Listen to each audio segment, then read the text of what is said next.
Good evening at the beginning. So now, directed by Dr. Philip Schultz, please welcome Vasota Youth Chorus.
Kuyo chimo ya gusatao vikunje haite yokuli kuyo chimo ya gusatao vikunje haite yokuli e kukiemo haita uida shada haita uida shada haita uida shada haita uida shada haita uida shada haita uida shada haita uida shada haita uida shada Lograré obtener lo que yo sé que es para mí. Lograré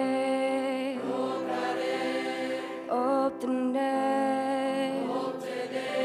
lo que yo sé que es para mí.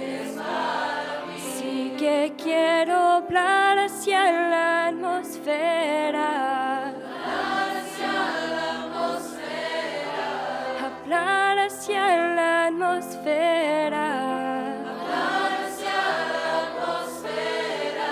hablar hacia la atmósfera.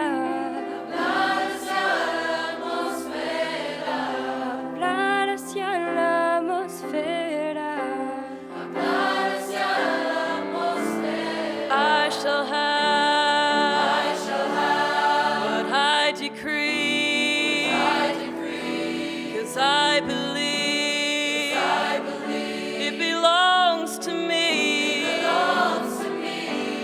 I shall have what I decree, 'cause I believe it belongs to me. So I'm gonna speak into the atmosphere. Speak into the atmosphere. Speak into the atmosphere. Speak into the atmosphere. So I'm gonna speak into the atmosphere. Speak into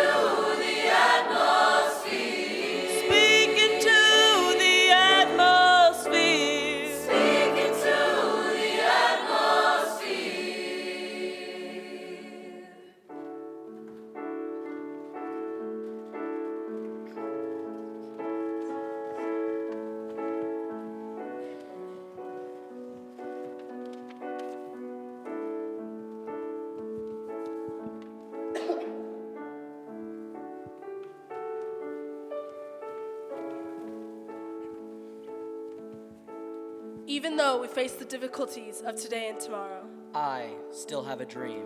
It is a dream deeply rooted in the American dream. I have a dream that one day this nation will rise up and live out the true meaning of its creed. we hold these truths to be self-evident. That all men are created equal. I have a dream that one day, on the red hills of Georgia, the sons of former slaves And the sons of former slave owners We'll be able to sit down at the table of brotherhood. I have a dream that one day even the state of Mississippi a state sweltering with the heat of oppression, sweltering with the heat of oppression will be transformed into an oasis of freedom and justice.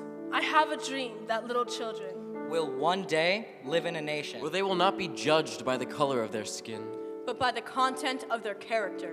I have a dream today. I have a dream that one day down in Alabama, little black boys and black girls will be able to join hands with little white boys and white girls. As sisters and brothers, I have a dream today. this is our hope. this is the faith that I go back with. With this faith, we will be able to hew out of the mountain of despair a stone of hope. With this faith, we will be able to transform the jangling discords of our nation into a beautiful symphony of brotherhood. With this faith, we will be able to work together, To pray together, To struggle together, to go to jail together, To stand up for freedom together. knowing that we will be free one day. So let freedom ring from the prodigious hilltops of New Hampshire. let freedom ring from the mighty mountains of New York. let freedom ring from the heightening Alleghenies of Pennsylvania. Let freedom ring from the snow-capped Rockies of Colorado. Let freedom ring from the curvaceous slopes of California. But not only that, let freedom ring from Stone Mountain of Georgia. Let freedom ring from Lookout Mountain of Tennessee. Let freedom ring from every hill and molehill of Mississippi. From every mountainside, Let freedom ring. When we let freedom ring, from every village and every hamlet, Every state and every city, We will be able to speed up that day. When all of God's children, black men and white men, Jews and Gentiles, Protestants and Catholics, will be able to join hands and sing. In the words of the old Negro spiritual, free at last. free at last. Thank God Almighty. we are free at last.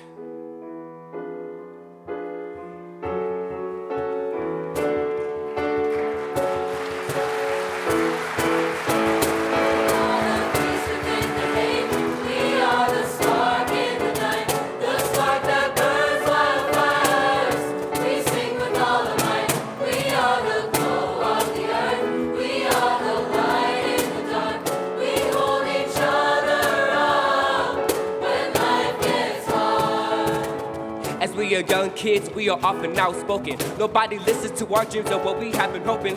But because we love each other and we keep on poking, the doors of creativity can finally be open. You know that we are artists, you know that we are dreamers. We are a family full of fun and strong believers. And together we're believing in a lot of things. One of which is that all of our futures will be supreme. We believe in each other, love chumps. By no other, we are each other's father, sister, brother, and even mother. We will always be there for one another. We are the lightning booming our heavy thunder. We are the peace within the hate. We are the spark in the night. The spark that burns wildfires. We sing with all the might. We are the glow of the earth. We are the light in the dark. We hold each other up when life gets hard. I wanna feel like I belong. I can't feel that the love is not strong. That's why we writing this song. You can sing along, tag along as we find the difference between right and wrong. On a mission to find peace, serenity in police, where everyone have the guidance to stay safe in the streets. Like wandering little geese, we're nothing less but complete. Without each other, we might be subject to cease in existence. Stand with us. It's not an ask, it's a plea to your tolerance. The world is shook and it seems so corrupt. I'm about to something, so come and listen up. I'm only telling you one, two in the front, even in you in the back. It's overtime at any time they take control and they kick back. Population being run by image, amnesiac, the LGBTQ plus youth are not accepted. That's just why the solution's simple. It ain't like popping pimples. Just listen to our words, the fire will soon rekindle. Yeah, we can save the world. All we gotta do is try. Finding a rhythm in the system, we can stand up and unite. We are the peace within the hate. We are the spark in the night. The spark that burns wildfires. We sing with all the might. We are the glow of the earth. We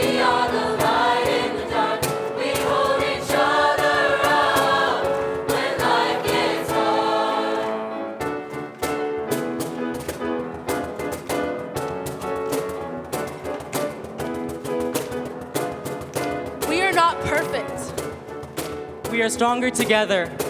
We believe in a brighter future. We all have a place in the world. We believe in the power of love.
For simple words we sing today. With these 4 words we ought to pray and take to heart this sacred phrase: more love, less hate. It seems so easy on its face for words to heal the human race, and yet we struggle to create more love, less hate.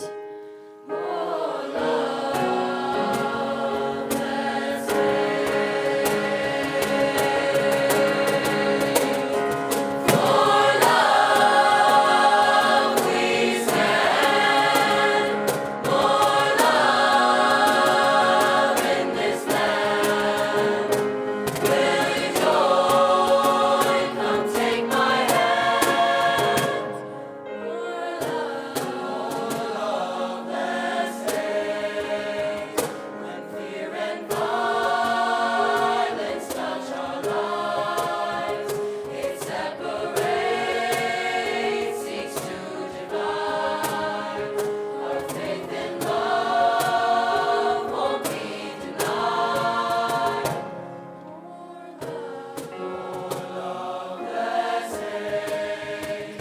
Just as the night gives way to dawn, justice shines forth before too long.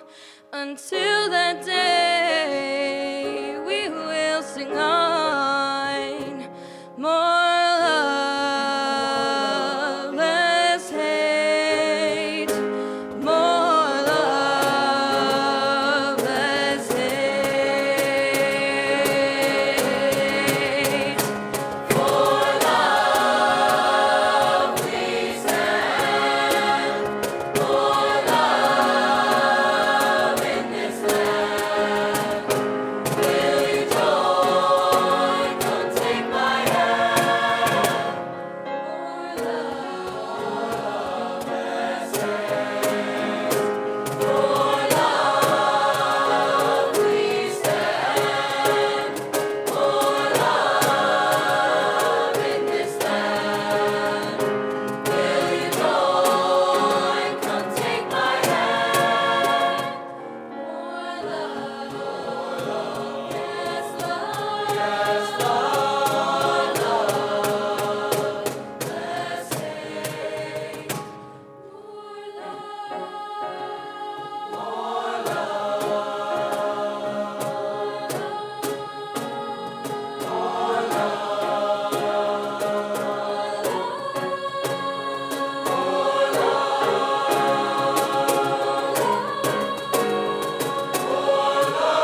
Freedom is the sound of the loud man drunk on the sun, drunk in the sun. Head tilted back, face arched to the sky, like he is the saxophone and Jesus is the Miles to the Davis. And the tune is improvisational, like a Saturday afternoon whistle just wandering down the street. Freedom is like I could just run out into the street and scream out for the whole world to hear. Everyone is made to dance. A waltz, a dirge, a rise-up song so high that even the high rises would just rise up and lean into the dance. Like a long woman come to exercise the pull and stretch of her rib bones. Everyone is made to dance. I'd scream it out, and I wouldn't take it back. Not a word, not a single verb. I would just let the rhythm come tumbling off of my tongue and into the sky around my face like a flurry of medicinal birds come to change the air with their flap dance and song. And perhaps all of that would look a little crazy. Perhaps all of the normal three-piece suit, cell phone talking on people would just walk by me, confused and a little tiny bit inspired. And maybe they would begin to reach out their hand, to take my hand, to dance with me. But they would stop themselves and think to themselves in their heads, they would think, who does she think she is? And I will hear that thought in their head. And I will say out loud, I am you. And I think that you are amazing, really I do. I think that you are fantastic, truly. You are so fly. I mean, you are infinitely more amazing than anything that could ever be bought in a store. You are dope. Can I have your phone number? Do you want to dance? I believe that instead of going to war, we should dance. We should just gather up the disputing nations, countries, and territories and have them face off in a battle of choreographers, soundscapes, and set design. That way war would just look like West Side Story.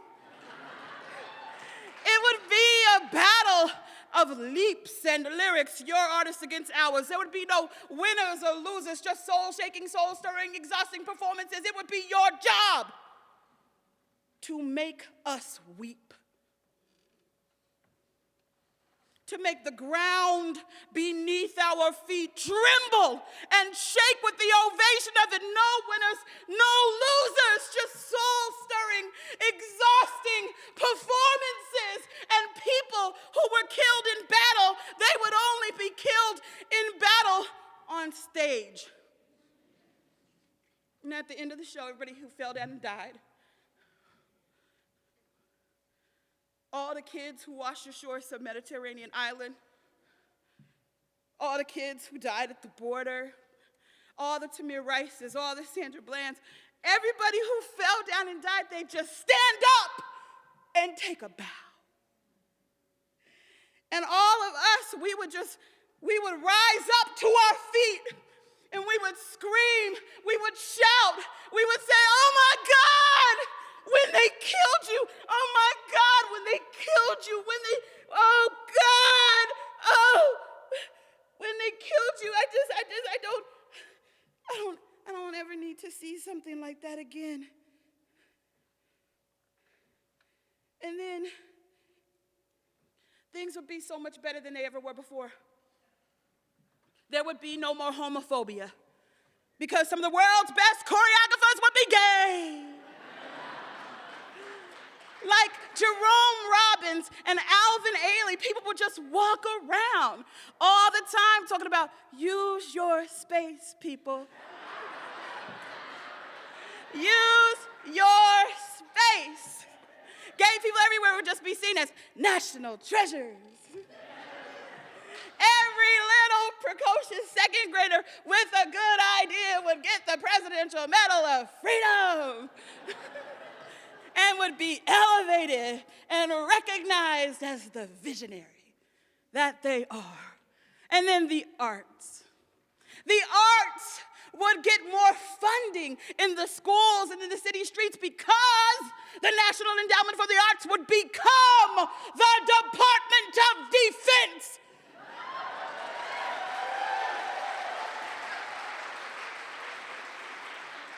It makes so much sense when you think about it.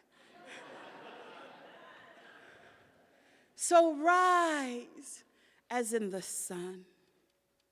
Get up from whence you was, come on, move forward, put one foot in front of the other and say something nice if you want to. And if you don't feel like saying nice things, then you feel free to tell the truth. And then tell your stories. And then retell your stories. And then re-story this whole story and rise. Thank you.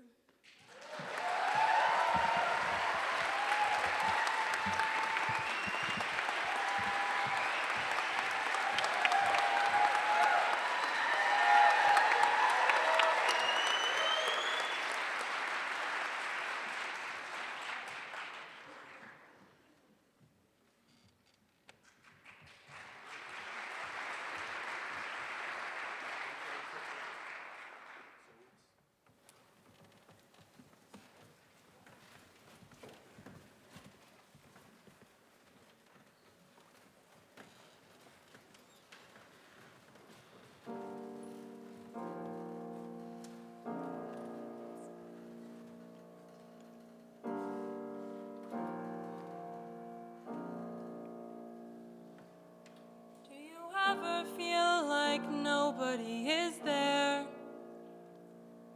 Do you ever feel forgotten in the middle of nowhere? Do you ever feel like you could disappear? Like you could fall and no one would hear?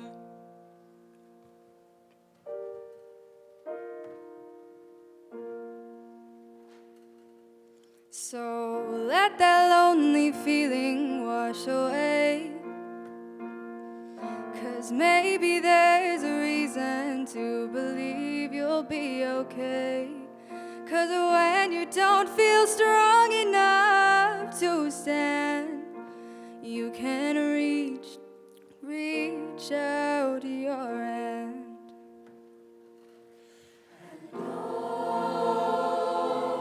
Someone will come running. I know they'll take you home. Even when the dark comes crashing through, when you need a friend to carry you, and when you're broken on the ground, you will be found. So let the sun come streaming in, 'cause you'll reach up and you'll rise again. Lift your head and look around. You will be found.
We have been so honored to work with Soda Youth on this project. And tonight, you get to hear Bayard Rustin, the man behind the dream, performed by the two artists that created this piece. And this has never happened before.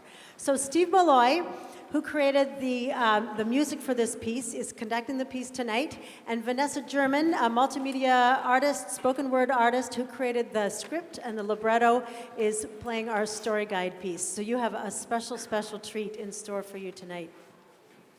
It took us about 2 years in creating this piece, Steve, Vanessa, and I working back and forth and collaborating, and it has been an amazing, lovely journey, and I'm glad that you are on this journey with us. I want to thank our commission sponsors, especially John Sullivan and Sharon McDonald, and additional sponsors who actually helped to fund each of the movements in this particular work, and their names are on the screen, so thank you to them. This past July, I had the opportunity, an incredible opportunity, to travel through Cambodia with an LGBT chorus. And in the course of that trip, I met this man, a transgender man named San, who is a weaver. And San weaves rainbow scarves. And these rainbow scarves are scarves that San sells as a fundraiser to support a project going through rural parts of Cambodia and collecting stories of LGBT people in Cambodia. So by the time I left, I went to the ATM several times and managed to buy 140 scarves for One Voice and supports San's work. So you'll see those tonight. Good evening. I'm Philip Schultz, the associate conductor of Vocal Essence and the founding conductor of Vocal Essence Singers of This Age. And I apologize for being so enamored with my youth here that I didn't acknowledge all of your wonderful applause. You're very kind. And we're very grateful. We were transitioning in our minds. You know, Singers of This Age is an intentional name that the students in the first year created. And take that word, it is a play on the word. Singers of this age being high school students, 9th through 12th graders from the Twin Cities area high schools, about 18 schools represented this year. We've had over 20 schools represented in the 3 years of the program, mostly Minneapolis, St. Paul public schools, but then a variety of surrounding areas as well. And the second part of this age is that they believe that they are called to this place, to this time, to use our voices and the community that we are creating to inspire positive change through the gift of vocal artistry in our community. That's what they told us. And so everything that we do intentionally is along those lines. So what we're wearing tonight is for the first time, second performance now, but the first day that we've worn our hoodies that just coordinate so beautifully with these wonderful scarves. We planned this, you know, when Jane was in Cambodia, I was like, we're gonna do hoodies. Not. But no, we thought tonight was the right night to unveil them. And hoods up, please, everybody, hoods on, because many of you know this, but as a black man, if I walk around with a hoodie on, there's a stigma. If I come down the street by myself on a dark street, many people are going to walk away or grab and clutch and get a little nervous. And I have to tell you something, where I grew up in Georgia, I was privileged. People didn't look at me that way because of the clothes that I wear and all. I feel kind of safe. But I felt my brothers and my friends who felt this way. And so Jason Soul, who's a Twin Cities leader, community leader, has started this movement, Humanize My Hoodie. And we wanted to pay homage to that and do our part to destigmatize clothing and anything that allows people to make prejudged notions about folks. The second thing is we wanted to take it a step further and personalize it for us, in that when you see us outside, get close and read the front, because each person has an individualized hashtag that they created. And they also have a story behind why they chose that hashtag. Because these young people see themselves as vocal activists, using their voices in singing and in speaking to inspire change in the world. It's a really beautiful thing to work with them.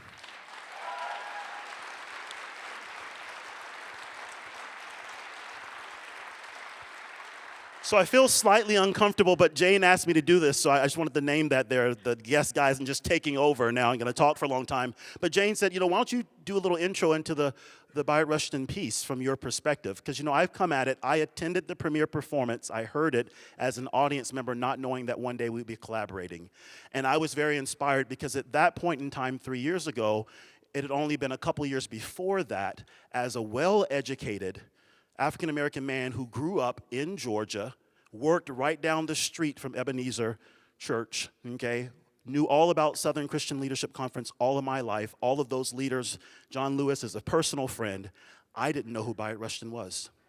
Bayard Rustin was not someone that we talked about because, you know, Black History Month has become something that's safe, and it's a safe place to share the safe leaders, the names that we all know and we can recite, and there's nothing against it. I'm not taking anything away from those incredible leaders and what they did, but someone determined who was safe to put in the history books and whose stories were safe to share.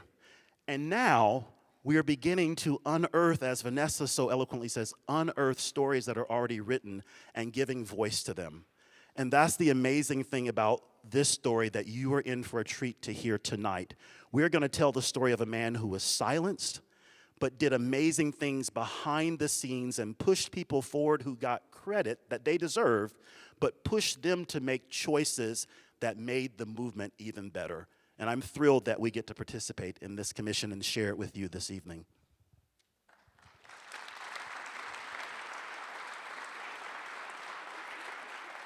One Voice also has CDs for the sale in the lobby, and we have a CD of this recording, Bayard Rustin, the Man Behind the Dream. So pick one of those and take One Voice with you home. If you feel inspired, make a donation. There's an envelope in your program. And without further ado, please welcome Roland Hawkins, our story guide, and special guest tonight, Vanessa German, amazing spoken word artist, and our composer and conductor, Steve Malloy.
Martin Luther King Jr. Day. January 20th, 1983. Congress finally passed the King Holiday Bill into law. In 1983, Coretta Scott King informed America. This is not a black holiday. It is a people's holiday. It is our holiday. And we have all come together to celebrate in the living legacy of sacrifice, courage, and humanity that was Dr. King's enduring song, a song that we all know so well. We shall overcome. You may think Dr. King's song a solo song. Selma and marching, a fatal shot on an April day in Memphis. I have a dream. I have a dream. Or perhaps you see Dr. King's song more of like a barbershop quartet of social justice, featuring singers like A. Philip Randolph, Ralph J. Abernathy, John Lewis, and Dr. Martin Luther King Jr. I have a dream. I have a dream.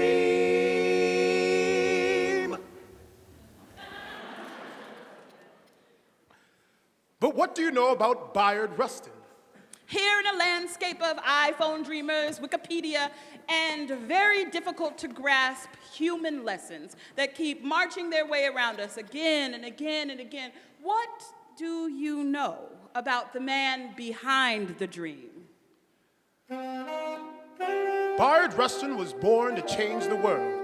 I don't mean to be hyperbolic. I just come to you with the truth. Rustin was born in the year of our Lord, 1912.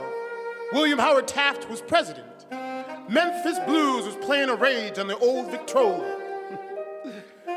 The Titanic sank and Fenway Park opened in Boston. And 62 African Americans were lynched. Imagine that. It was a different America, people. It was a different world. And Bayard Rustin was born a black boy in a world that never wanted to look him in the eye. Black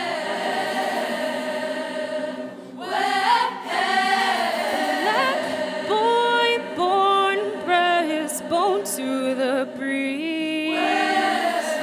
Boy born, tar and cotton beneath his feet. Black boy born, don't dare to reach to dream. Curl your spine and turn your cheek. Bayard, black boy, don't you dare to reach.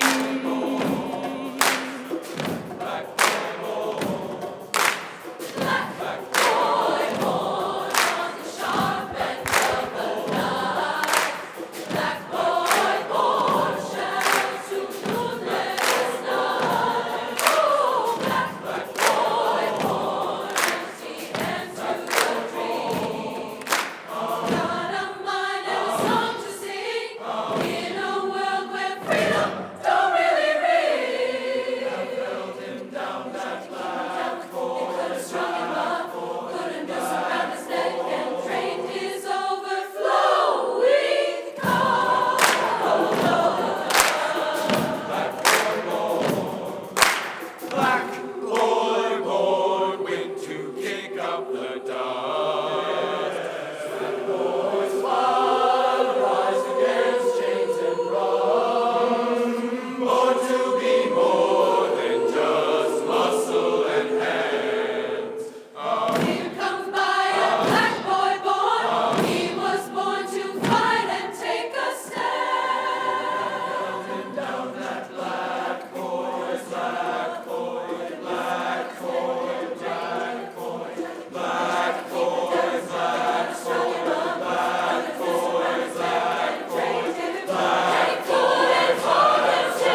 Bayard Rustin was born with the eyes of a dreamer.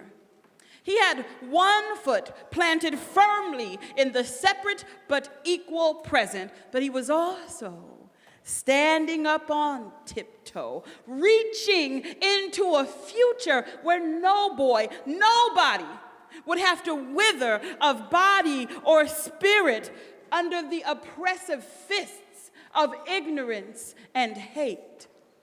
Bayard Rustin was raised by his grandmother Julia, a devout Quaker. She was a free-born African-American woman, and she didn't take nothing from nobody. She was what the kids would say, a bad mother for peace and justice. As a devout Quaker and an early member of the NAACP, Julia Rustin was a beacon in the small black community of Westchester, Pennsylvania. The Rustin dining room walls rang with the voices and stories of visiting heroic leaders such as W.E.B. Du Bois, Souls of Black Folks, Mary McLeod Bethune, Bethune-Cookman College, and the poet and activist James Weldon Johnson. Lift every voice and sing. Their voices fueled Bayard's dream. Please stand and join us in this Black American anthem. Lift every voice and sing till earth and heaven ring with the harmonies of liberty. Let our rejoicing rise high as the listening skies. Let it resound loud as the rolling sea. Sing a song full of the faith that the dark past has taught us. Sing a song full of the hope that the present has brought us. Praising the rising sun of our new day begun. Let us march on till victory is won.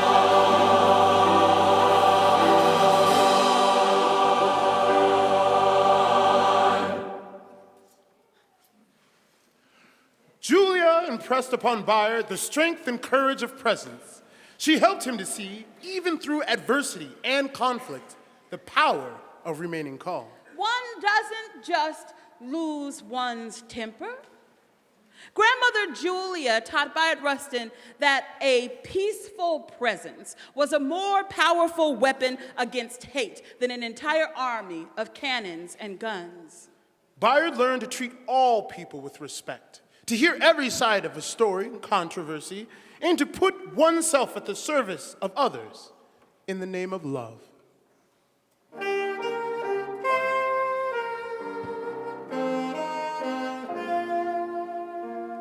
Beautiful boy, sing your beautiful song, always looking ahead with your back so long, with an open heart and a spirit strong. Nothing can break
let no one shackle your heart.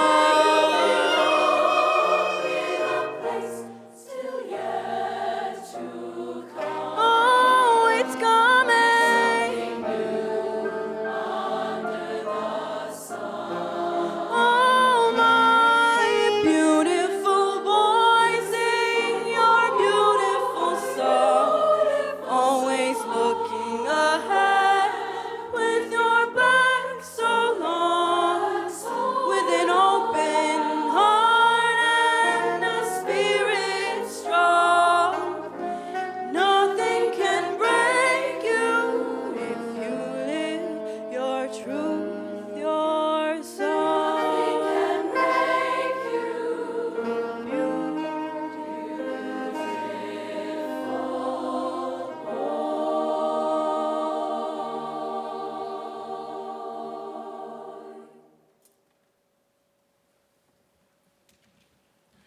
It was Grandmother Julia who raised Bayard with a fundamental understanding that we all belong to a single human family and that all members of this human family are equal.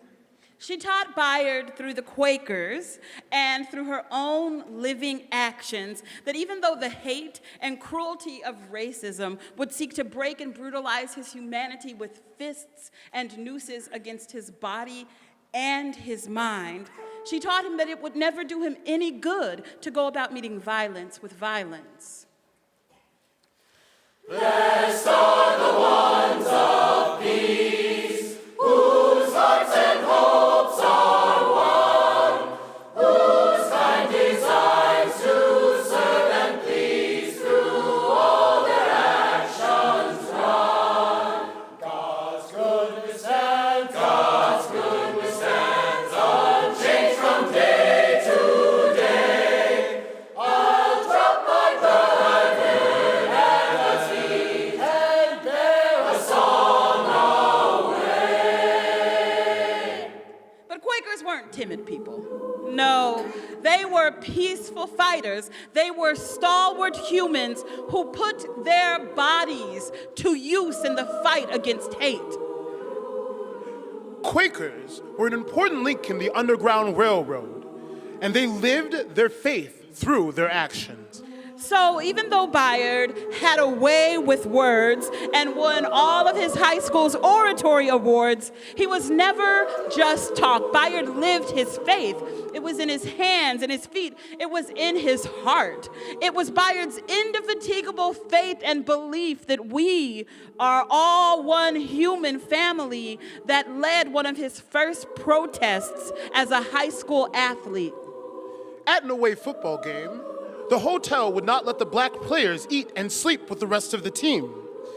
A natural and courageous leader, offensive tackle and MVP, Bayard led a group of students in protest, refusing to compete at the championship game.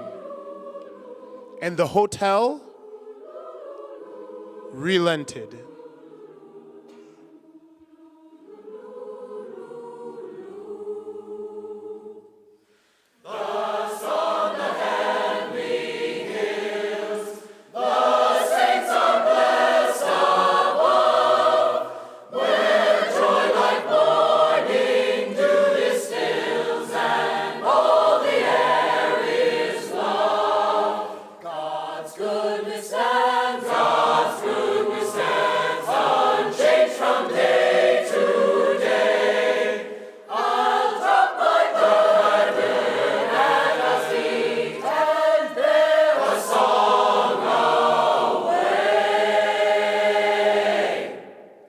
Also at this young age that Bayard expressed to his grandmother his romantic interest and attraction to other young men. Now, homosexuality at the turn of the 20th century was a crime. In some states, a capital offense, punishable by imprisonment or corporal punishment. We've come a long way, friends, which makes Julia Rustin a woman ahead of her time.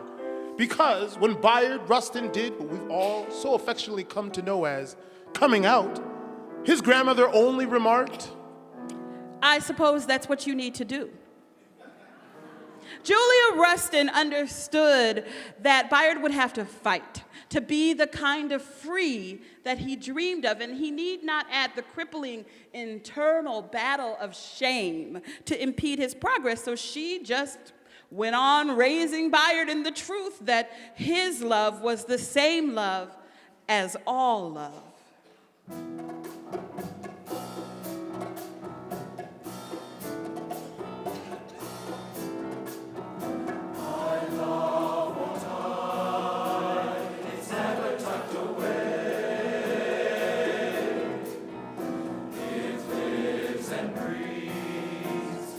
Always on display.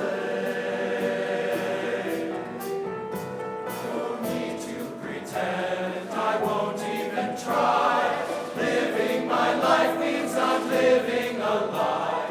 It may not suit you to see me this way. Sorry, my dears, no such thing as to gain.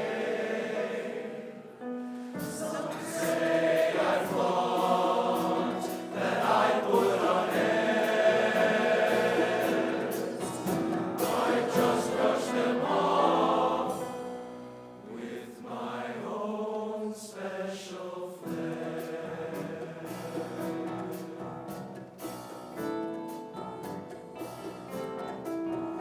My love won't hide, gaze into my eyes. Try not to confuse my truth with your lies. Living my life in the light, sex and romance can blur. Passion that explodes, but the love dream differs.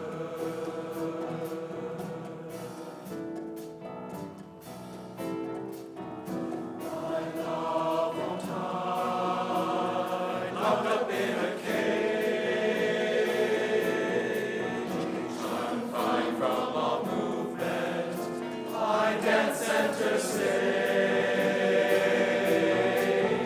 Long arms extended, legs intertwined, swirling a turn to the left and the right.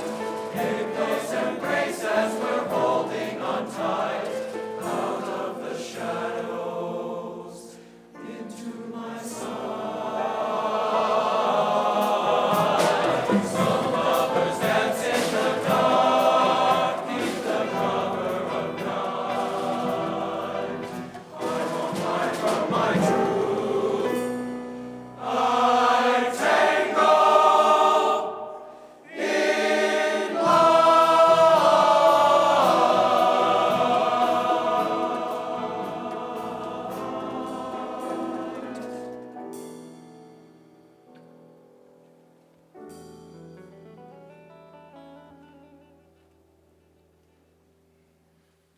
And so, armed with the beliefs and the acceptance of his loving home and family, Bayard set out as a young man to change the world. He became An angelic troublemaker. a man of peaceful and forceful action. Bayard moved from Westchester, Pennsylvania to New York City. His political development took him through pacifism, communism, socialism, and into the civil rights movement. He traveled over 10,000 miles to 20 states to bring the message of love, justice, and equality to communities and families struggling with the real, everyday pain of poverty and racism. From not being able to put a can of beans on the table to the grief and trauma of racism. Cross burnings, church bombings, and lynchings. To the everyday ugliness of having to hang your head low as you pass a white man on the street. But Bayard didn't hang his head low for anybody because he knew who he was. He was Julia's grandson, a proud descendant of enslaved people, child of a mighty and loving God. He knew no reason to live in the shadows. Not for being a black man. Or for being a gay man. Bayard recognized racism and homophobia, both as forces of hate fed by ignorance, lies, and fear. He knew that he could not both love God and hate himself for being a black gay man. So he didn't. He walked tall and he stood proud. Bayard understood that getting black folks to internalize the hate-filled ugliness of racism was part of the job of racism. It is part of the job of racism to divide communities and eventually the self. He said, "You can't have somebody telling you every day that you are nothing and not to start to believe it yourself." But Bayard told them, no. No. No, you are not ugly. No. No, you are not stupid. No, you are not powerless. He began to give form to his genius strategies of organizing, saying, "The only weapon we have is our bodies, and we have to find ways to tuck them in so the wheels won't turn. And if the seats on the bus can't hold your mother, be a stick in the wheel. And if the seats on the bus can be used by your father, be a stick in the wheel. 'Cause if the seats on the bus aren't meant for all of us, go on, be a stick in the wheel." Hear what I'm saying? The factory can't be used by my auntie, I'll be a stick in the wheel. And if the lathe in the factory can't be turned by my uncle, I'll be a stick in the wheel. 'Cause if the factory in town gonna turn us all down, well, I'll be a stick in the wheel. Oh, brother, stand by sitting. Oh, my sister, stick yourself right to the ground. Oh, brother, that's the walking up Capitol Hill. Oh, my sister, make that place stand still. Yeah, 'cause we make ourselves heard. We don't have to say a word. We just got to shut it all down. Hear the sticks, hear the drums. They're beating out a rhythm, beating out a marching sound. Hear the sticks, hear the drums. They're telling all the children, telling how strength can be found.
In 1947, Bayard organized the first Freedom Rides. The first Freedom Rides protesting racial segregation in the South. The full 12 years before Rosa Parks made headlines, Bayard Rustin was arrested for sitting in the whites-only section of the bus, and he was sentenced to prison. He was sentenced to work on a chain gang. I got a rainbow tied all around my shoulder. I got a rainbow tied all around my shoulder. I'm going home.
1944, after refusing to participate in World War II, Bayard spent 28 months in prison as a conscientious objector. His lover wrote him letters in code as a woman so they would not be intercepted by prison officials. I can't read that. Read that letter for crying. I can't read that. Read that letter for crying. My tears run down. Lord, my tears run down. Just you wait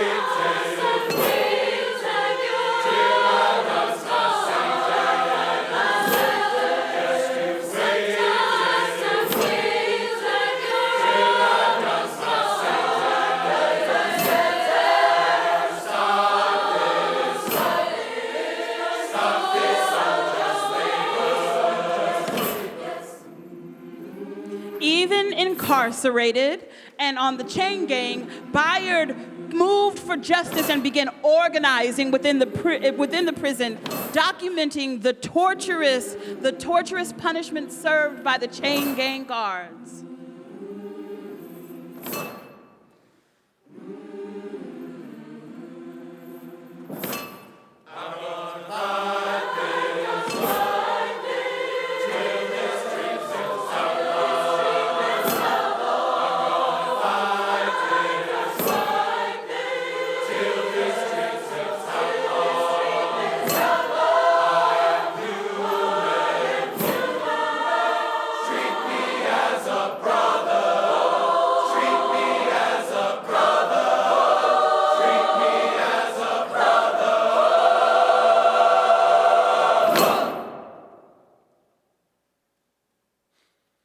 On Bayard's release, he drafted a 5-part series for the New York Post titled 22 Days on a Chain Gang, describing the brutal details of his imprisonment. These words, combined with Rustin's articulate protests, led to the abolition of the chain gang in North Carolina. Peaceful movements of protest were changing lives worldwide. Moved by the life and work of Mahatma Gandhi, Bayard traveled to India to learn the work of a global pacifist community. Even in India, he refused to hide his sexuality, and he loved the dress and the jewelry of the people of India.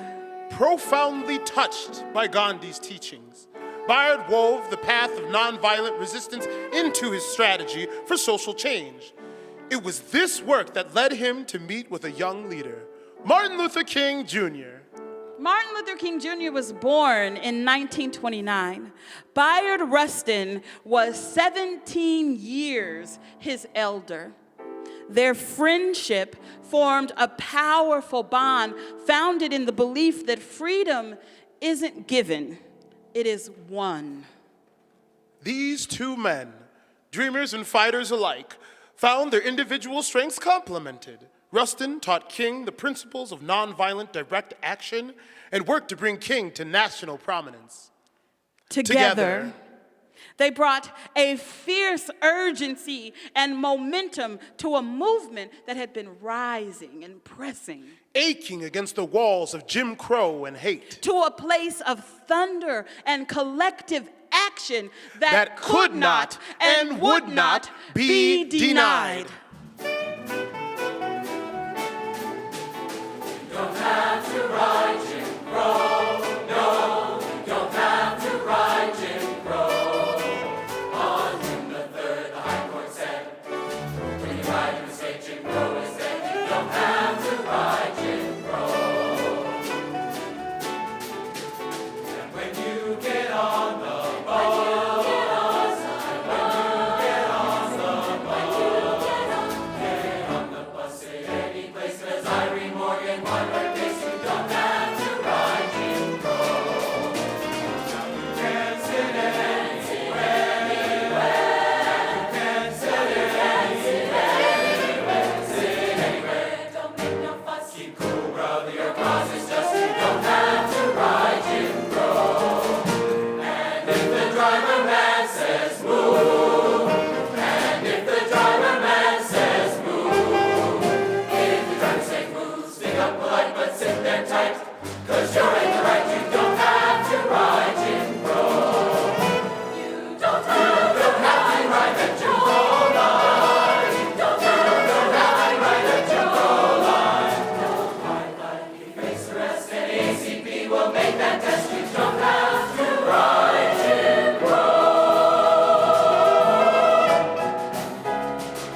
On January 6th, 1959, Mildred Loving and Richard Perry Loving were arrested and sentenced to 1 year in prison for the felony crime of marriage between a person classified as white and a person classified as colored.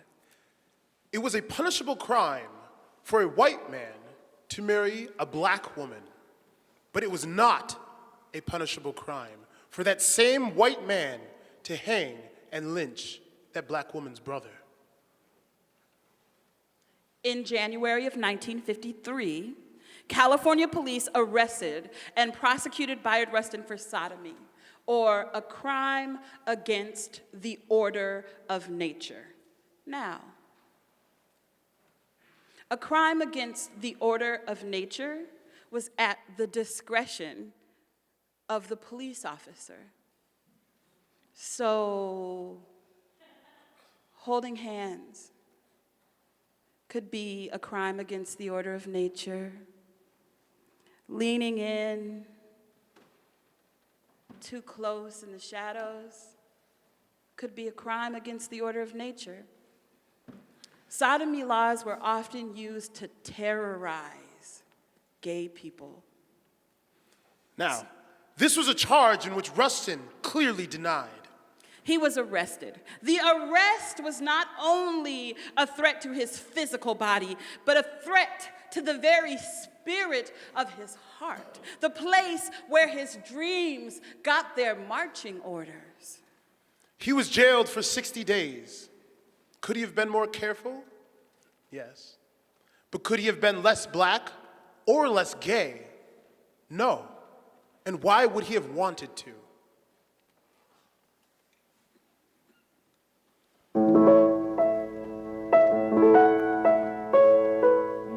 Nobody knows the trouble I see. Nobody knows my sorrow. Nobody knows the trouble I see. Glory, hallelujah.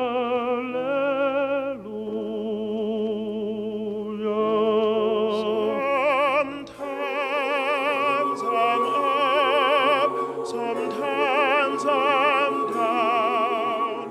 Oh, yes, Lord.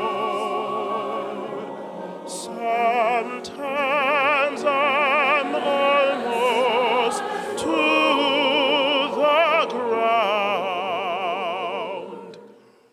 Oh, yes, glory,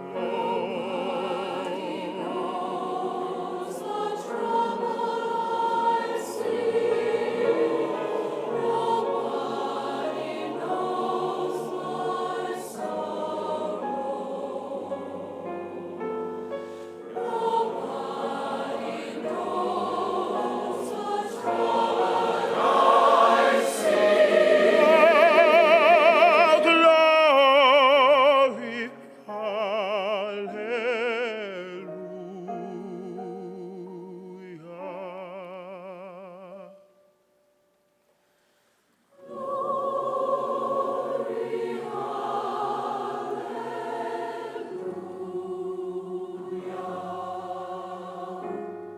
Detractors, both black and white, came after Bayard Rustin, armed with the fear-tipped spear of homophobia.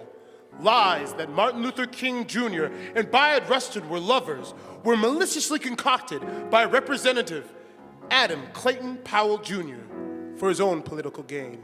When Dr. King and Rustin planned a march outside of the DNC in Los Angeles, Powell went to King and warned him that he would go to the media if he didn't distance himself from Dr. King. He said that he would go to the press with the lie that Dr. King and Rustin were lovers. This threat pushed Rustin from the movement he'd put his life and breath on the line for. With pressure from the movement, Rustin resigned from the Southern Christian Leadership Conference, an organization that he and King had helped founded. For years, he stayed underneath the shadows, forced to hide for the first time in his life. The most brilliant, strategic mind of the entire civil rights movement, pushed out of the very movement that he helped to create. He was a gay man, unapologetically, and he was shunned and silenced for his loving.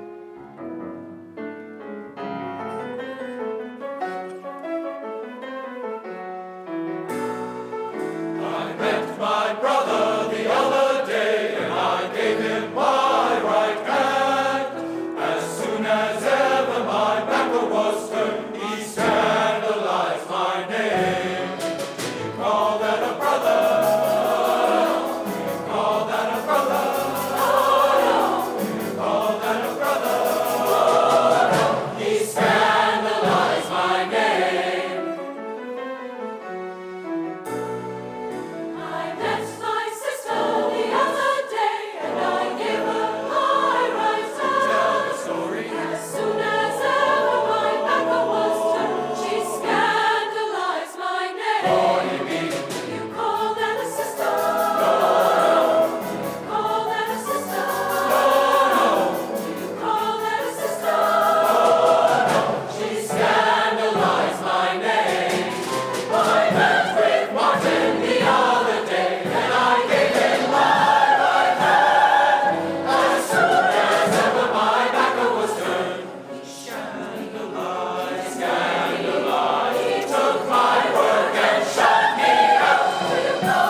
When they lied on him, he just dreamed harder. They had caught him in a loving, but they could not take his love. Beautiful boy, sing your beautiful song. Nothing can hurt you if you live your truth, your song. August 28th, 1963. August 28th, 1963. It was time. Some would say it was past time. The 1963 March on Washington came with the momentum of black, brown, yellow, red, and white folks, both standing up and sitting down across the nation. From the Montgomery bus boycotts to sit-ins, demonstrations at lunch counters, shopping centers, and on to the Freedom Rides. The growing thunder of marginalized and oppressed citizens had come together at a mass demonstration in Washington, D.C., the seat of this nation's political power. And if change was gonna come, people would have to come together as one voice. But they needed an organizer, an angelic troublemaker, a visionary, and there was no one else who could do what Bayard did. Leaders inside of the movement knew it, and eventually they agreed that Bayard Rustin should be brought back as lead organizer. And organize he did in 8 weeks. The busiest 8 weeks of Bayard Rustin's life. It is estimated that 250,000 people showed up to the March on Washington, vastly exceeding expectations, extensively, dramatically, and most importantly, peacefully. How did he do that? It was Bayard. It was Bayard's brilliant political and organizational strategy. It was Bayard's hyperactive, nonstop personality. It was Bayard. With Julia's voice in his head and in his heart. In 8 weeks, without cell phone and without email, Bayard built an organization out of nothing. He built an alliance of leaders from 27 cities, 2,000 buses, 33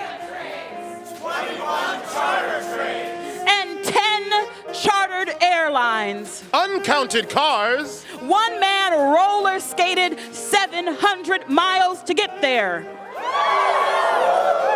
And by 8 a.m. on the day of the march, police reported that over 100 buses per hour were streaming through the Baltimore Tunnel. And people were scared.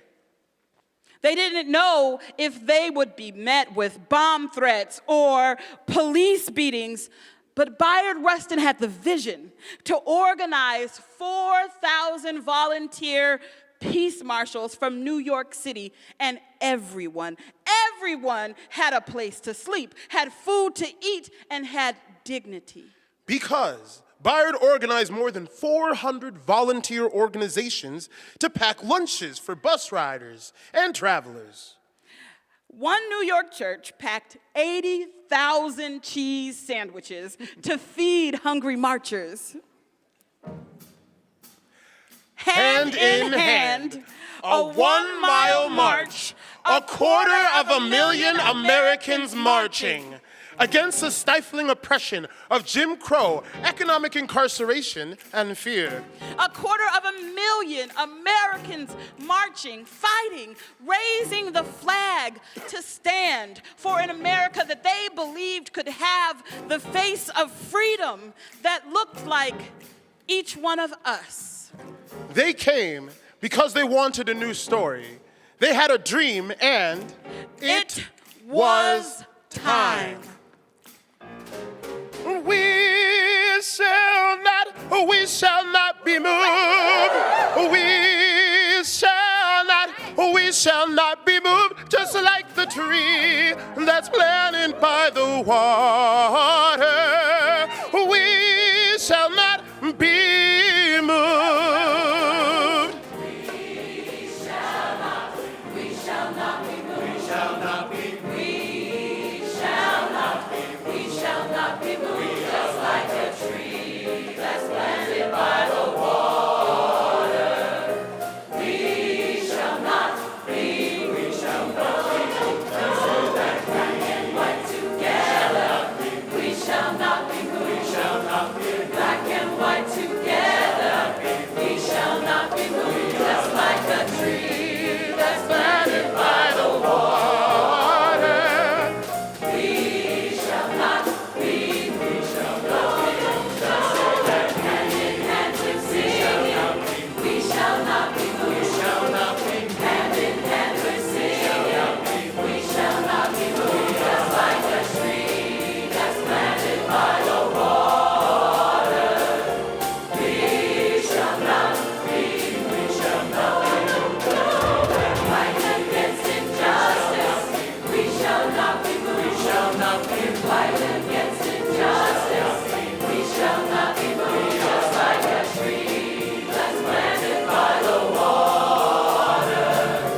We shall not be moved. We shall not be moved. We shall not be moved. My soul be sleeping. We shall not be moved, just like a tree that's planted by the water. We shall not be moved. Just like a tree that's planted by the water. We shall not be moved. Just like a tree that's planted by the water. We shall not be moved. We shall not be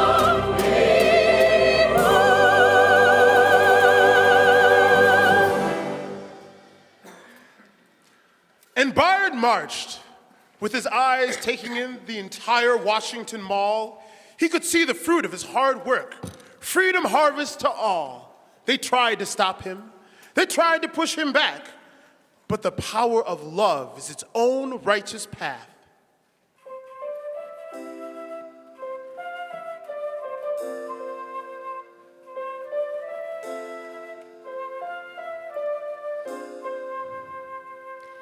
The arc of the moral universe is so long.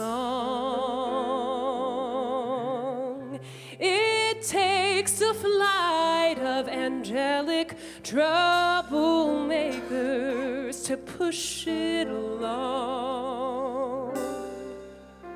When you face opposition, don't you bend, don't you kneel. Just seek out the place to be the stick in the wheel. March on, step by step together. March on, advancing every day. It's a movement, not a moment. One human family. When black lives truly matter, we will all be free. 1 month after the March on Washington, 4 little girls were gathered in the basement of the 16th Street Baptist Church in Birmingham, Alabama. They were changing into their choir robe when 15 sticks of dynamite planted by the Ku Klux Klan exploded, ending their young lives. Had they lived to hear it, on that day they would have heard a Sunday sermon entitled, A Love That Forgives.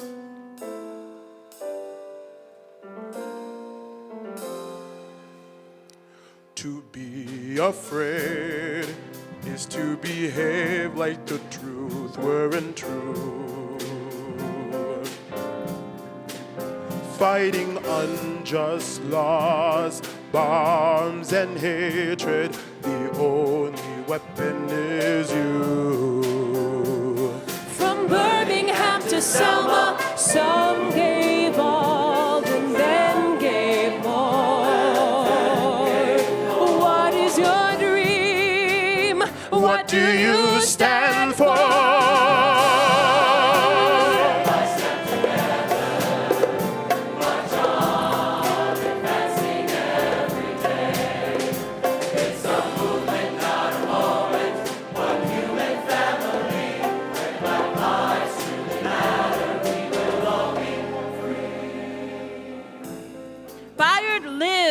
The truth that Black lives matter. Some people don't need to be told, others do.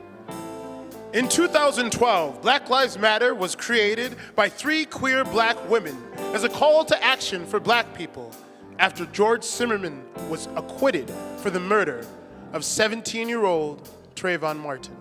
Black Lives Matter affirms the lives of black queer and trans folks, black disabled folks, black undocumented folks, black folks with records, all black women, and all black lives along the gender spectrum. Boys die, nobody sings their song. Black boys die, and the world goes right along. Black girls disappear. They go missing every day. Black girls disappear. No one even says their name. Bayard stood for justice throughout his life, expanding his focus to international causes, promoting free elections in Central America and Africa, supporting refugees, protesting for LGBT rights, and bringing the AIDS crisis to the attention of the NAACP. Bayard was always exactly who he was. Julia's grandson, a proud descendant of enslaved people and a loving gay child of God. He lived this way, and he loved this way, and he moved the days this way. In each one of his 75 years, he stood with the light of truth running a river through the house of his soul. Bayard Rustin died in 1987, 2 months before the March on Washington for LGBTQ rights.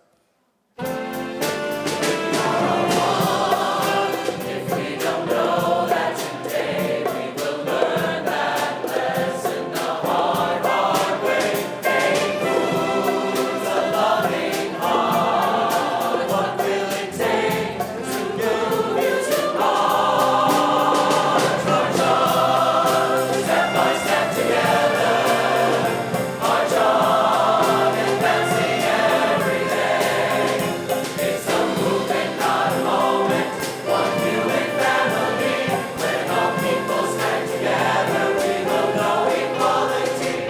march on with the purpose, with the fire in our soul. Make a difference, hope and change be our goal. Love and peace and justice and truth. Marching with families, with our elders, with our youth. Building a beloved community, our diversity and strength. There is power in our unity. Color, gender, ethnicity, we respect them all with sanity, a part of our humanity. It's sisterhood, brotherhood, personhood. Marching our feet up the street through the neighborhood. Move their steps, showing support for the common good. Come, feel our vitality. Come be a witness. Joining our universality, make our mission the human condition. You see, when our people stand together, we will know equality. Peace!